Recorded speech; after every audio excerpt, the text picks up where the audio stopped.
We're going to talk about why you don't need a 2650 9 times out of 10. 700 to the tire on this guy and 700 to the tire on this guy are not the same. Let's talk about when you do get a 2650.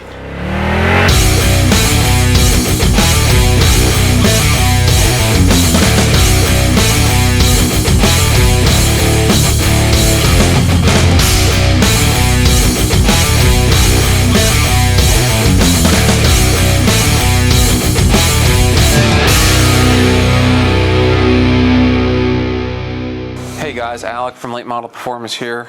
We're going to talk about why you don't need a 2650 9 times out of 10. For one, I wanted to talk about the bigger blower takes more power to turn. So what that means is it robs your engine power, which eats more fuel. So for example, if you're making 800 on a Maggie to a stock blower, you need more fuel system at 800 wheel to make the same with this that you do with this, because it eats more power, eats more fuel. And I've learned this over time. This is all we do is mainly LT force. I mean, probably one of the most in the country. So people come in here and they see our blowers make 900 with these things. Our heads cam, like our packages, make 900 all day.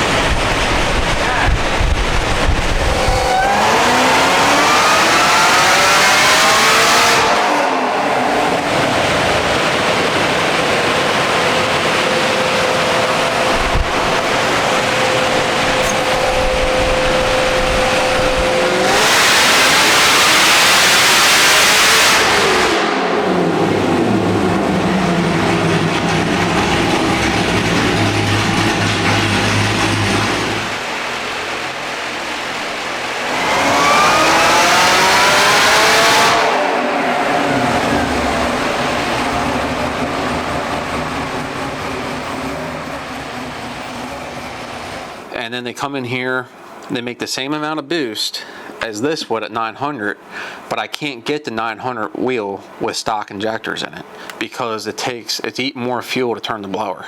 It takes a lot more power to turn this Magnuson than it does the 1.7 because the rotors are so much bigger. A big key here of why these things are really wasteful and not really necessarily needed unless you're making over the 900 mark or even 1,000. This is my Supercharger off my green car, and this is a 2650 actually off Matt Yoast's car, the silver car we do. We get a lot of calls, you know, people want to make 700 to the tire and they want to put a Maggie on it. Well, and I get a little frustrated on the phone, but I got to think that a lot of people don't know better, so that's why I'm kind of doing this video. So to make 700 wheel power, the 1.7 with an export is way more than capable of making that extremely reliable. Like, I mean, drive it from Maryland to California and back and it's no problem. They can move way more than enough air at 700 to the tire, and 700 to the tire on this guy and 700 to the tire on this guy are not the same.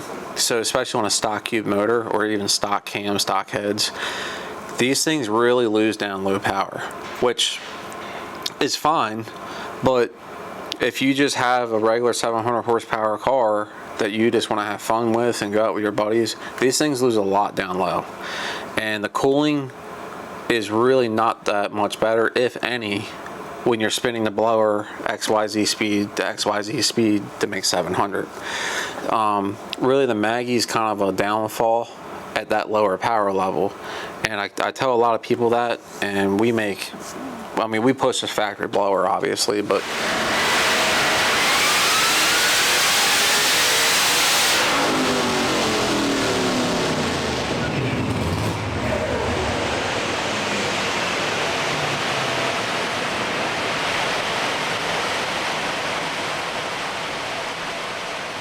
you really don't need a Magnuson until you're making north of 900. Even at that point, 900 wheels is a lot of power. So We don't really see heat soak issues with these things if you keep them under like 26,000 RPM, 27,000. Now, these things are a little bit different. You can spin these things to about 30,000 and they get warm because the rotors are so big in them. They start having the same problem that these do if you spin these hard, but these can take more RPM because the rotor is so small. So they're both great in their own ways.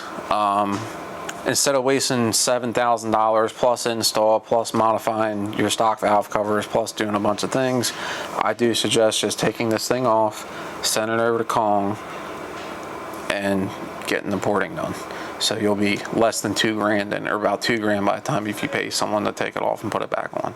Even like the new black wings, I see a lot of guys that have stock cars putting Maggies on them.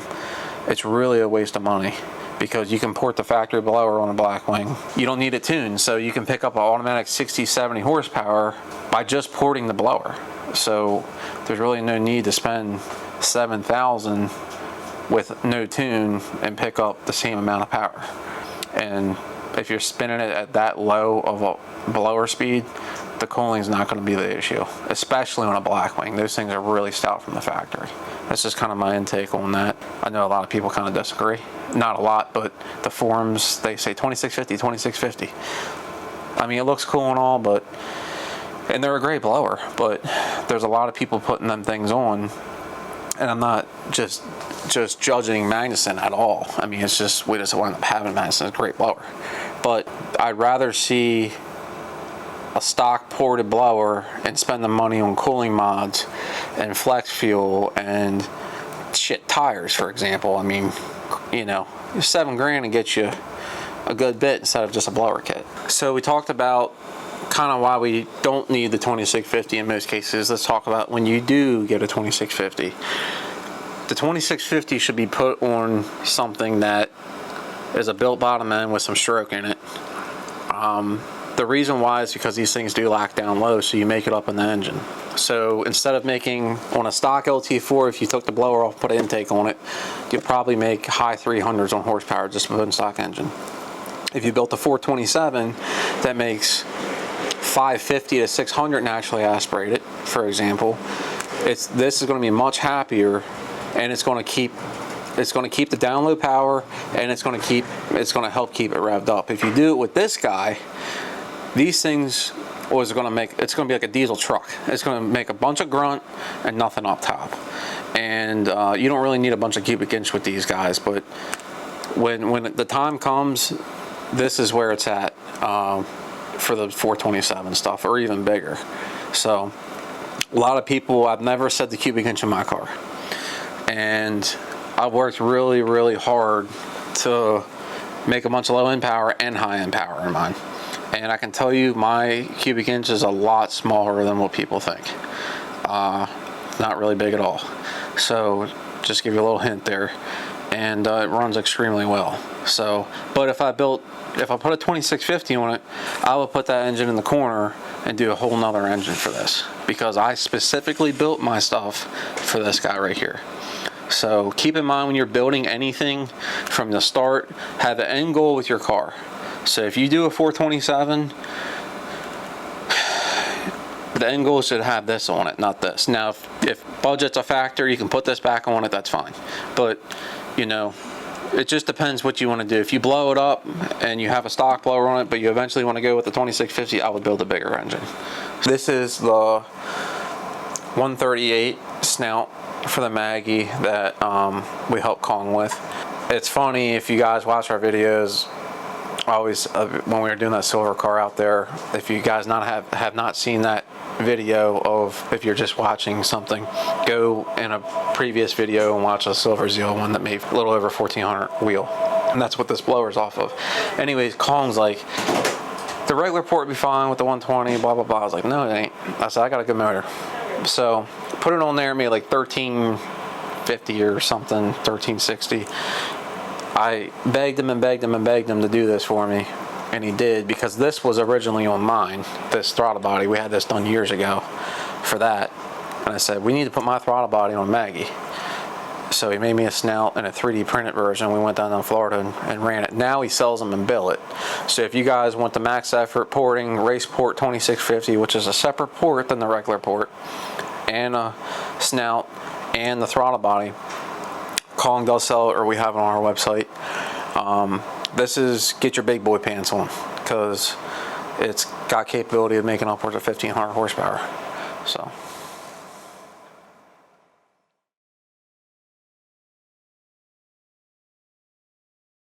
I wanted to talk about this guy right here, because it's always been up in the air of many phone calls to either Kong or me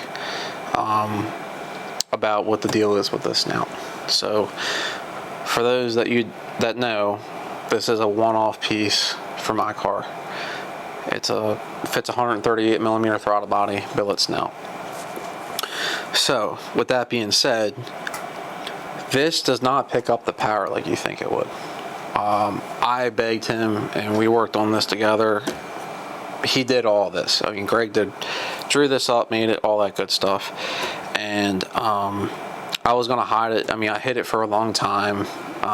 And then we were making a YouTube video and I'm like, should I just show it? And we did, because I didn't want to get Kong really in trouble per se, because I feel bad if he makes something for me and not anyone else. But this was something that was discussed before it was made, that no one else is going to get it.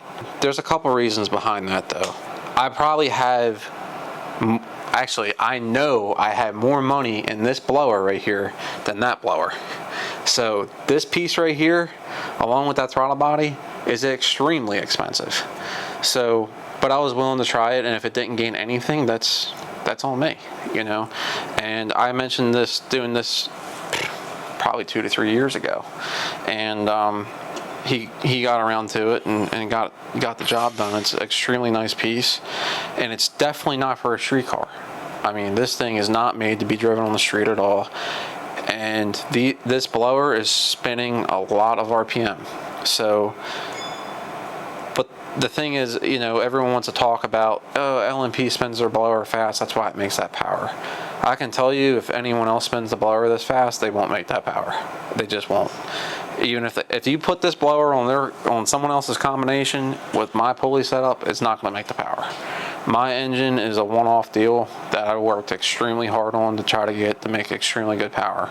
So it's just all the pieces that come together. I've had quite a few camshafts in it. My cylinder heads are completely one-off, and yeah, it's just kind of what it is, you know.